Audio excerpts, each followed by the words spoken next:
यानी इन स्पंज के सबसे टॉप पार्ट पर आपको दिख रहा होगा कि एक बड़ा बड़ा होल है। अच्छा, जो छोटा छोटा होल था उसको तो हमने ऑस्टिया कह दिया था, लेकिन टॉप पार्ट पर सबसे बड़े बड़े होल होते हैं जिनको ऑस्कुलम कहते हैं।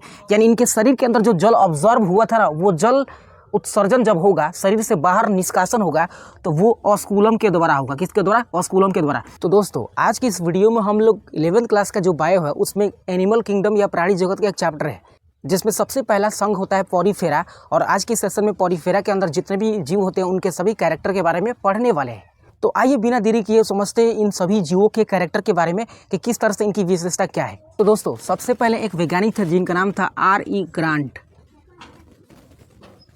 R.E. ग्रांट। इन्होंने 1825 में पॉरीफेरा जगत को बनाया था। ठीक है,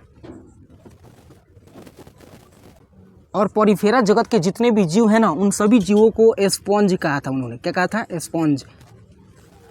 स्पंज उखाने वाला नहीं, ये स्पंज एग्जैक्ट रूप से समुंदर में पाए जाते हैं।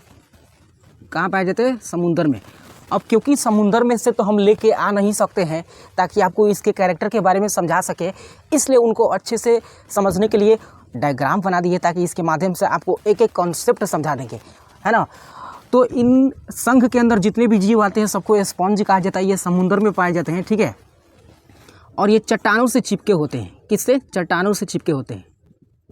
अगर हम स्पंज की बात करें तो ये विभिन्न आकार के हो सकते हैं, यानी भिन्न भिन्न आकार के हो सकते हैं, गोलाकार, बेलनाकार, लंबा हो सकते हैं। ठीक है, इन स्पंजों के शरीर में छोटे छोटे छिद्र पाए जाते हैं या होल्स होते हैं। ठीक है, इन होल्स को हम ऑस्टिया कहते हैं। क्या कहते हैं दोस्तों? ऑस्टिया। ऑस्ट्रिया नहीं, ऑस्टिया। जैसे कि आप इस डायग्राम में देख सकते हैं, आपको यहाँ पे हमने रेड रेड कलर से दिखाया है। इसमें भी बहुत सारे होल्स होते हैं, इनमें भी होल्स होता है। तो इन होल्स को क्या बोलते हैं? हम ऑस्टिया कहते हैं दोस्तों। क्या बोलते हैं? ऑस्टिया। अब इस ऑस्टिया का काम क्या है? तो हम जानते हैं कि दोस्तों, जब ये समुद्र में पाए जा रहे हैं, अर्थात इनके थ्रू, इस ऑस्टिया के थ्रू वो जल को अवशोषित करते हैं, जल को ऑब्जर्व करते हैं, ग्रहण करते हैं। तो ऑस्टिया का काम क्या है? जल को ग्रहण करना। ठीक है, तो ये सबके पास ये होता है। इसके अलावा इन्हीं स्पंजों के शरीर पर कांट का एक लेयर होता है। क्या होता है? कांट का एक लेयर होता है, जिनको एस्पिकुल्स कहा जाता है। ठीक है, क्या कहा जाता है? एस्पिकुल्स। मतलब इनके शरीर पे छोटे छोटे कांट नुमा स्ट्रक्चर होगा जो इनके कंकाल के स्वरूप के जैसे होते हैं। मतलब इनके अंदर कंकाल के जैसा काम करते हैं। जैसे इसमें आपको दिख रहा होगा छोटे छोटे इसमें कांट है। ठीक है, सबके ऊपर है, इनमें भी लाइन से सबके ऊपर क्या है? कांट है। तो इन कांट को हम एस्पिकुल्स कहते हैं। क्या कहते हैं? एस्पिकुल्स कहते हैं। ठीक है, इसमें भी आपको दिख रहा होगा सबके ऊपर कांट है। तो ये कांट उनके कंकाल के जैसा काम करते हैं, जैसे कि हमारे शरीर में क्या है? हड्डी है। तो याद रखिएगा।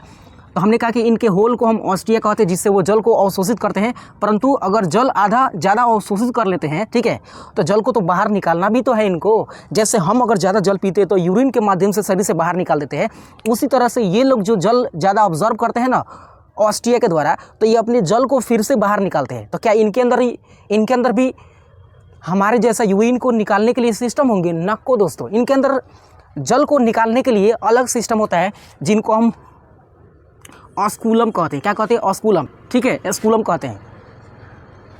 यहाँ पे देखिएगा, इस डायग्राम में देखिएगा। ठीक है, यानी इन स्पंज के सबसे टॉप पार्ट पर आपको दिख रहा होगा कि एक बड़ा बड़ा होल है। अच्छा, जो छोटा छोटा होल था उसको तो हमने ऑस्टिया कह दिया था, लेकिन टॉप पार्ट पर सबसे बड़े बड़े होल होते हैं जिनको ऑस्कुलम कहते हैं। यानी इनके शरीर के अंदर जो जल ऑब्जर्व हुआ था ना, वो जल उत्सर्जन जब होगा, शरीर से बाहर निष्कासन होगा, तो वो ऑस्कुलम के द्वारा होगा। किसके द्वारा? ऑस्कुलम के द्वारा। इनमें भी इसको एस्ट्रैक के नाम से जानते हैं, एस्टिक के नाम से जानते हैं। इनमें जो होल है ना, वो आपको गोलाकार दिख रहा होगा, लेकिन इसमें आपको बेलनाकार दिख रहा होगा। तो ऑस्कुलम के द्वारा इनके अंदर के सभी जल उत्सर्जित होते हैं, शरीर से बाहर निकलते हैं। लेकिन अवशोषित करने के लिए क्या होता है? तो ऑस्टिया होता है। ये कहानी आपको समझ में आई होगी। अब आगे समझिएगा। अगर हम स्पंजों के शरीर के स्ट्रक्चर की बात करें तो इनके शरीर 2 स्तरों से बना होता है। ये डिप्लोब्लास्टिक होते हैं। क्या होते हैं? डिप्लोब्लास्टिक। डिप्लोब्लास्टिक का मतलब कि द्विस्तरीय। क्या होता है? द्विस्तरीय।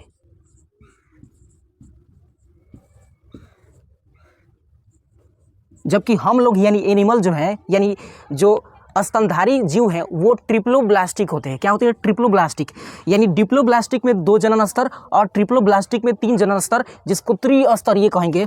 तो 2 स्तर में 2 जनन स्तर होते हैं, यानी इनके शरीर जो होता है 2 स्तर में डिवाइड होता है। एक बाहरी स्तर को एक्टोडर्म कहते हैं। क्या बोलते हैं? एक्टोडर्म। और सबसे आंतरिक स्तर को इंडोडर्म कहते हैं।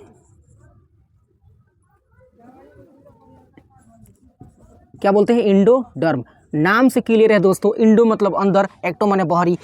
एक्टोडर्म और इंडोडर्म ये दोनों इनके दो जनन स्तर या इनके शरीर का स्ट्रक्चर है। इनके बीच में एक पदार्थ होता है, ठीक है, यानी एक्टोडर्म और मीजोडर्म के बीच में एक पदार्थ होता है जिसको हम मीजेनकाइमा कहते हैं। क्या कहते हैं? मीजेनकाइमा।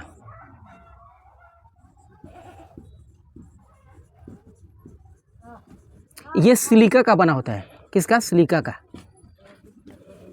जो कठोर आवरण बनाता है। हमने कहा कि इसके साइड में जो स्पिकुल्स यानी कांटे हैं, ये कांट भी कंकाल के जैसा काम करता है। और इन एक्टोडर्म और इंडोडर्म के बीच में जो मीजेनकाइमा होता है, ये भी किसके जैसा काम करता है? कंकाल के जैसा काम करता है, जो सिलिका का बना होता है। तो ये था इनका जनरल इन्फॉर्मेशन। अब इनका अगर अंदर हम जनन की बात कर लेते हैं। किसके बारे में? जनन के बारे में। तो जनन की बात करें तो सबसे पहले इसमें आप याद रखिएगा कि जितने भी स्पॉन्ज है, पॉरीफेरा जगत के जितने भी जीव है यानी स्पॉन्ज, वो सबके सब उभयलिंगी होते हैं।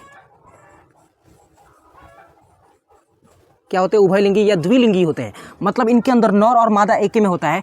तो उभयलिंगी होने के कारण इनमें जो जनन की क्रिया होती है वो अलैंगिक होता है। क्या होता है? अलैंगिक, यानी एसेक्सुअल रिप्रोडक्शन,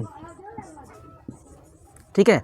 और एसेक्सुअल रिप्रोडक्शन के बहुत सारे प्रकार होते हैं, लेकिन इनमें अलैंगिक जनन का एक प्रकार होता है जिसका नाम है जेम्यूल का निर्माण, ठीक है। जेम्यूल का मतलब कि इनमें छोटे छोटे जेम्यूल्स बनते हैं, अर्थात बीजाणु बनते हैं। इसके अंदर छोटे छोटे बीजाणु बनते हैं और वही बीजाणु इनके शरीर से बाहर निकल जाते हैं। जैसे इस डायग्राम में आप देखिएगा तो इनके अंदर जो छोटे छोटे बीजाणु बनते हैं जिनको जेम्यूल कहते हैं, ये जेम्यूल इसी ऑस्क्यूलम के द्वारा बाहर निकल जाते हैं। यानी इनके अंदर जो जेम्यूल रिप्रोडक्शन की क्रिया होती है, जेम्यूल से यानी बीजाणु बनते हैं, वो बीजाणु उसी ऑस्क्यूलम से निकलते हैं जिससे जल का उत्सर्जन होवे है या होता है। ये कहानी याद रखिएगा। अब स्पॉन्ज में आप उदाहरण के तौर पे नाम याद रख सकते हैं कि सीफा या साइकॉन एक स्पॉन्ज है जो यहाँ पे दिख रहा होगा। सीफा या साइकॉन ये एक स्पॉन्जिला है, ठीक है, जो कि आपको यहाँ पे ही दिख रहा होगा। और इसका नाम है यू स्पॉन्जिया या यू स्पॉन्जिला। तो ये कुछ स्पॉन्ज थे जिनके बारे में हमने आपको पॉरीफेरा जगत में पढ़ाया था। तो आई होप आपको क्लियरली समझ में आया होगा। एक बार रिपीट करते शुरू से। हमने कहा कि R.E. ग्रांट नामक वैज्ञानिक ने 1825 में पॉरीफेरा जगत के बारे में सबसे पहले बताया था।